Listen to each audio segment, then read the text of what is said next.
Gold Key Learning Institute, unlocking the communication barriers.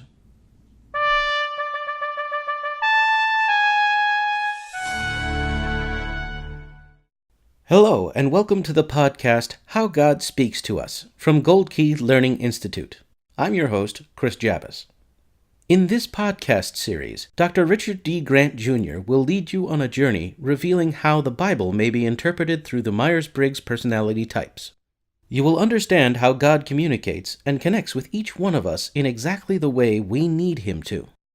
Dr. Grant's unique perspective will give you a better understanding of the Bible and yourself as he opens your mind and entertains you with humorous examples.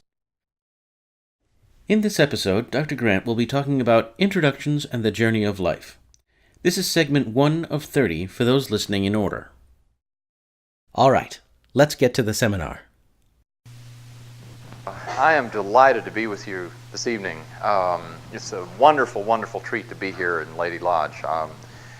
To begin with the books, these two books have come out of my midlife crisis, so this first is called The Way of the Cross, and it has to do with Christian devotions. That is, what people actually practice and what Christians have done in their prayer forms through the centuries, and how this might be connected to depth psychology. That is, certain patterns in the very deep psychological processes of people, and how the Christian tradition has sort of placed a structure over that deep pattern within people.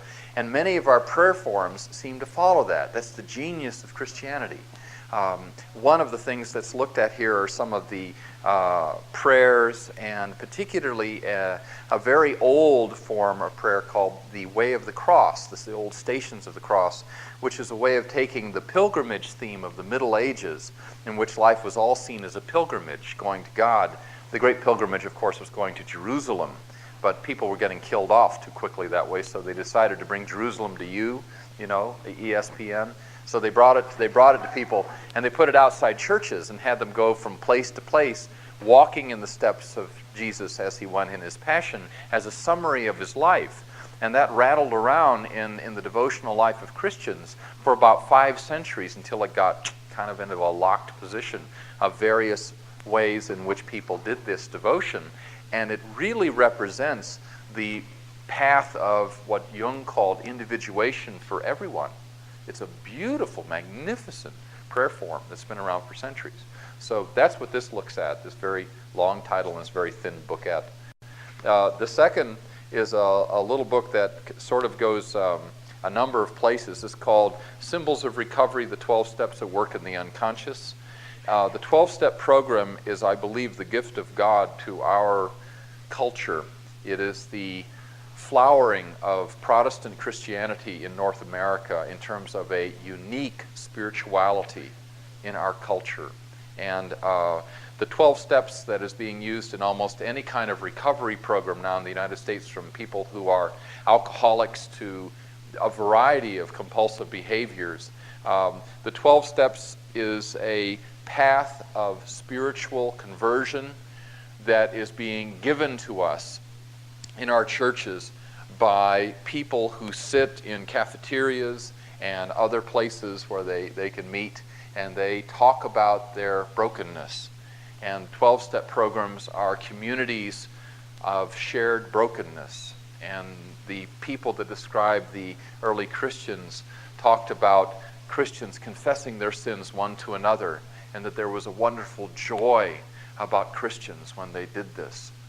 Because paradoxically, it's when we share our brokenness with each other that we discover the real secret of relationship and intimacy.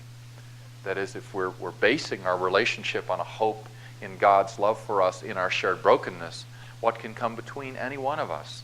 What interferes with real love and relationship? So this is an examination of some of the psychological, symbolic systems that go way, way back, that talk about what happens deep down in people when they go through the surface behaviors of recovery in the 12 steps.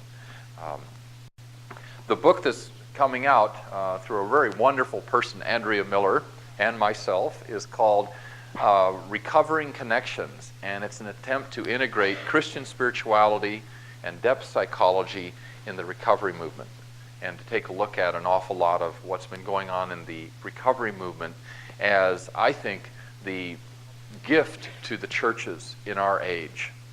And someone will say, I think 1,000 years from now, America was an amazing culture.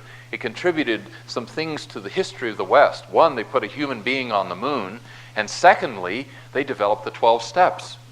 The 12 steps. Surely they're great people, they're philosophers, they're statespeople, must have sat around in circles and discussed what these steps meant. So that's what they'll say about us, I think. What I'd like to offer this evening are just a few comments about some of the matters we're going to be covering this weekend. And what I'd like to be offering this weekend is a way of looking at some of the stories in Scripture. It's wonderful to be talking to people who are in Bible studies. I think I'm going to really get some good feedback. I'm going to be approaching some of the stories in Scripture from an allegorical viewpoint. As you probably know, there's all kinds of ways of approaching Scripture, historically, morally, even some said eschatologically, looking at how it portrays the ultimate goal of our lives.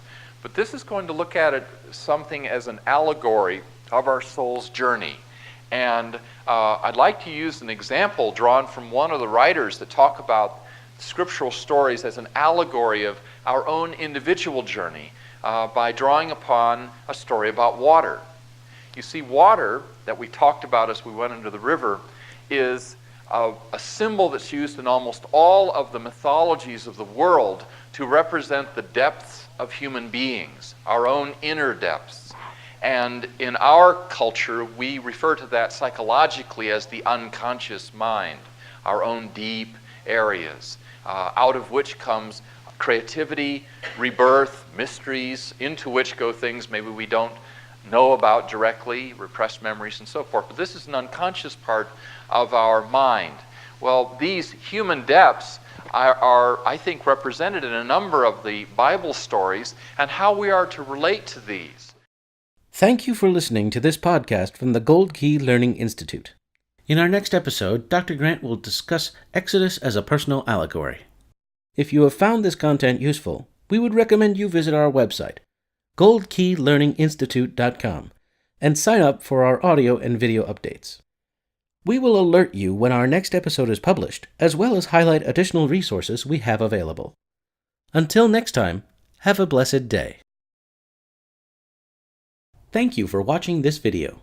If you liked this content, please subscribe by clicking the red button in our video here, or you can click the red subscribe button beneath this video if you are watching on YouTube.